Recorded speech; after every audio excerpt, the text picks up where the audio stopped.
Hello everyone, আসসালামু আলাইকুম। শাহেদ মম kitchen থেকে আপনাদের জানাচ্ছি স্বাগতম।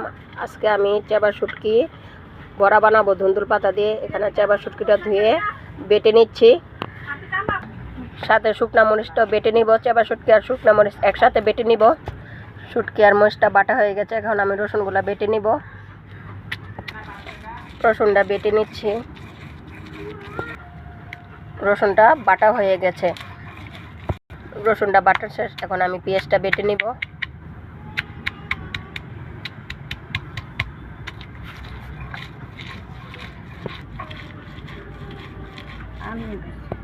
এখন আমি লবণটা মিক্স করে নিব। সবগুলো আমি একসাথে মিশিয়ে নিচ্ছি, হাতে এইভাবে মাখিয়ে মিশিয়ে নিচ্ছি। ভালো করে আমি মিক্স করে নিচ্ছি।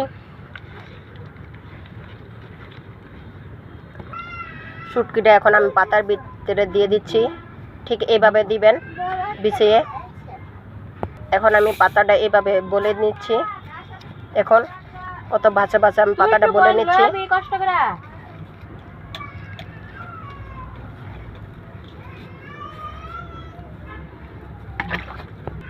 ঠিক এইভাবে পাতাটা বলে নেবেন। দেখুন কত সুন্দরভাবে আমি বলে নিয়েছি। আমি আরেকটা আপনাদের দেখাচ্ছি। ঠিক এইভাবে পাতাগুলো বলে নেবেন।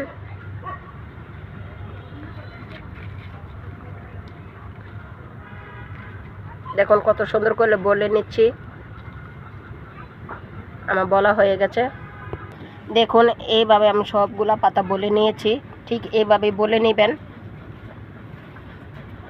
দেখুন সবগুলো আমি পাতা দিয়ে এইভাবে বলে নিয়েছি। এখন আমি বড়াগুলো ভাজতে চলে যাব।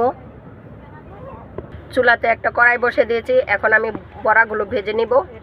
কড়াইতে সামান্য তেল দিয়ে দিচ্ছি। আমার তেলটা গরম হয়ে গেলে এখন আমি পাতাগুলো দিয়ে দিচ্ছি। এইভাবে পাতাগুলো আপনারা ভেজে নেবেন।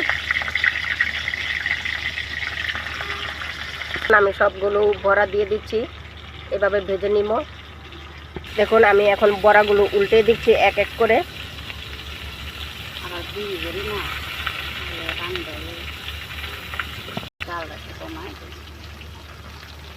দেখুন আমি এক এক করে সবগুলো বড়া উল্টে নিয়েছি। এখন আমি একটু ভালো করে ভেজে নিব। দেখুন বড়াগুলো ভাজা হয়ে গেছে, এখন আমি এক এক করে নামিয়ে নিচ্ছি। দেখুন আমার বড়াগুলো ভাজা হয়ে গেছে, কত সুন্দর হয়েছে। ভিডিওটা যদি ভালো লাগে লাইক কমেন্ট এবং শেয়ার করে দিবেন, চ্যানেলটা সাবস্ক্রাইব করে দিবেন। আজকে এই পর্যন্ত, আল্লাহ হাফেজ।